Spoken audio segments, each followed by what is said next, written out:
High guys, welcome back to the channel to a new blog. আশা করি তোমরা সবাই ভালো আছো, আমিও ভালো আছি। সো আজকে হচ্ছে 26শে মার্চ আর আমরা সবাই যাচ্ছি কোথায় বলো তো? তারাপীঠে। সো এটা মাম্মামকে নিয়ে আমাদের ফার্স্ট জার্নি। তো এর আগেও ওকে নিয়ে গিয়েছি, বাট মানে অন্য জায়গায় যাইনি, গিয়েছি তো আমার দিদার বাড়ি গিয়েছি বা কাছে পিঠে কোথাও গিয়েছি যেখানে ওর ফুডটা আর কি শর্টেড ছিল। বাট এখানে এই ফার্স্ট টাইম একটা এক্সপেরিমেন্ট ওকে নিয়ে। আর অনেকটাই ট্রেন জার্নি ছিল আমাদের, প্রায় 4 ঘন্টার মতো ট্রেন জার্নি ছিল। আর ট্রেনটা অনেকটাই ডিলে ছিল। ফার্স্টে ট্রেনই যাওয়ার সময় ধরো 32 মিনিটের ওপরে ডিলে হয়েছে ট্রেনটা। সো আমরা কাটোয়া আজিমগঞ্জ এক্সপ্রেস ধরে গিয়েছিলাম, তারপরে আবার আজিমগঞ্জে নেমে একটা আজিমগঞ্জ টু রামপুরহাট একটা এক্সপ্রেস ধরেছিলাম, তারপরে গিয়েছিলাম। দেন তারপর আমরা আবার ওখান থেকে একটা বাস পেয়েছিলাম আর কি, রামপুরহাট স্টেশন থেকে তারাপীঠ যাওয়ার জন্য একটা বাসে করে আমরা আবার গিয়েছিলাম। সো জানি তো তোমরা দেখতেই পারবে। আর এই দেখো মাম্মাম ফার্স্ট টাইম ট্রেনে উঠে পড়লো, আর ও না উঠে সিরিয়াসলি সব কিছু দেখেই যেন অবাক হয়ে যাচ্ছে। ওই যে হকারগুলো আসছে এটা ওটা বিক্রি করতে, ও জাস্ট হাঁ করে দেখছে, মানে কি বিক্রি করছে, কি এগুলো, এইরকম আর কি। আর এখানে দেখো দাদান দিদানের মাঝখানে বসে আছে। আর ট্রেন যখন শুরু হলো তখন তো অবাক হওয়ারই শেষ নেই, মানে কোন ট্রেনটা চলছে, আমাদেরটা চলছে না পাশেরটা চলছে, অনেক কিছু ভাবনা চিন্তা করতে করতেই দেখো মুখটা ওর কেমন, একবার এদিকে তাকাচ্ছে যে ওই ট্রেনটা যাচ্ছে না এই দিকে যাচ্ছে। আর ওর পাপাও ওকে খুব কনফিউজ করে দিচ্ছে যে মাম্মাম ওটা দেখো চলে গেল, আমরা দাঁড়িয়ে আছি না আমরা যাচ্ছি ওটা দাঁড়িয়ে আছে। সো ওর সাথে ট্রেন জার্নিটা আমরা খুবই এনজয় করেছি। সেরকম সত্যিই বলতে জ্বালায়নি, খাবার দাবার একটু টাইমটা হয়তো এদিক ওদিক হয়েছে, বাট খুবও এদিক ওদিক হয়নি। যতটা পেরেছি আমরা টাইমেই চেষ্টা করেছি ওকে খেতে দিতে, কারণ কি ট্রেন লেট ছিল বা ডিলে ছিল, ওইটাই একটা প্রবলেম, ট্রেন চেঞ্জ করাটা একটা প্রবলেম, আদারওয়াইজ টাইমে খেয়েছে। তো আমরা ট্রেনে তারপরে খেয়েছিলাম ঝালমুড়ি।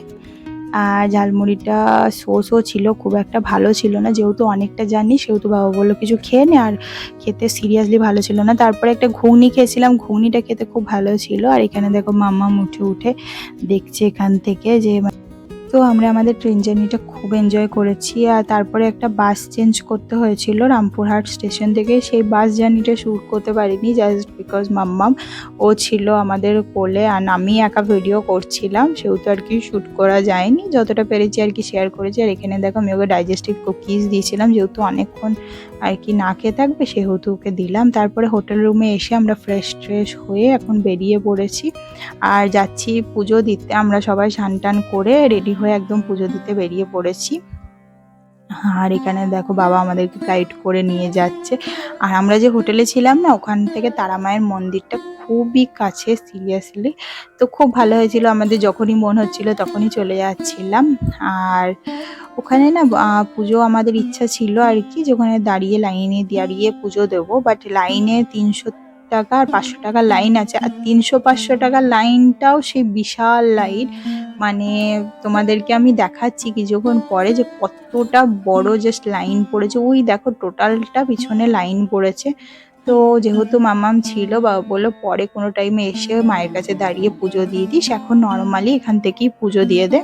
তো আমরা সেটাই করলাম যথারীতি, ওইখানে বাইরে দাঁড়িয়ে ঠাকুরমশাই আমাদের পুজোটা দিয়ে দিলেন। আর খুব ভালোভাবেই পুজো দেওয়া হয়েছে। পুজো দেওয়া মানে তো মনের শান্তি, তাই না? আমরা মনে খুবই শান্তি পেয়েছি। আর এখানে দূর থেকে মায়ের দর্শনটা করেছি, তো আমরা ভালোভাবেই দর্শন করে নিয়েছি। আর এখানে ক্যামেরাতে তোমাদেরকে একটু দেখানোর চেষ্টা করছি, ওই দেখো ফাঁক দিয়ে হালকা করে মায়ের দর্শন পাওয়া যাচ্ছে, তো এখান থেকেই দর্শন করে নাও। আর খুবই ভিড় ছিল সামনে, দেখতেই পাচ্ছ এত গ্যাদারিংয়ে মায়ের ভালো করে দেখা যাচ্ছে না। আর তারপরে আমাদের পুজো দেওয়া কমপ্লিট হয়ে গেল অ্যান্ড আমরা এখন বেরিয়ে আসছি। আর মাম্মাম দেখো কোনো না কোনো টাইম কারোর না কারোর কোলে থাকবেই।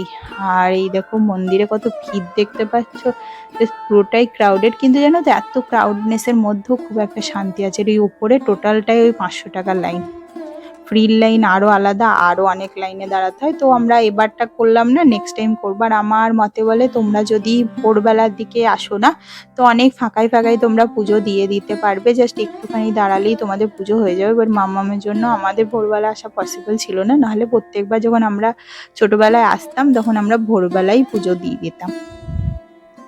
তারপরে এই দেখো আমরা যাচ্ছি ওই দিকটা করে, কারণ কি ওইখানে মানে মন্দিরের ব্যাক সাইডটা করে, কারণ কি ওখানে ওই ধূপকাঠি মোমবাতি দেওয়ার আর কি প্রভিশন আছে। সো ওখানেই আমরা আর কি একটু ধূপকাঠি মোমবাতি জ্বালিয়ে দিচ্ছি। আর এখানে গোলু এই দেখো ধূপ দেখিয়ে প্রণাম করছে মাকে। তো আমরা খুবই এনজয় করেছি।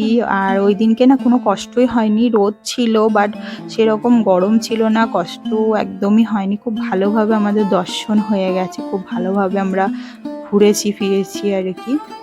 আর তারপরে দেখো মন্দিরে লাস্ট টাইম ঘুরে আমরা ভেবেছিলাম আবার আসবো না, বাট নেক্সট দিন আবার এসেছিলাম। তো তখন ফাইনালি বেরিয়ে যাচ্ছিলাম হোটেলের উদ্দেশ্যে। তো খাবার হোটেলে, আমরা যে হোটেলে স্টে করেছি ওখানেও খাওয়ার অপশন ছিল, বাট আমরা অন্য আরেকটা হোটেল বাবা বলে এখানে খুব ভালো খাবার পাওয়া যায়, তো ওখানেই আমরা গেলাম। আর এখানে জুতোটা আমরা যেখানে পুজো নিয়েছিলাম না ওখানে জুতো রেখেছিলাম, তো জুতোটা কালেক্ট করে আবার হোটেলের দিকে চলে গেলাম।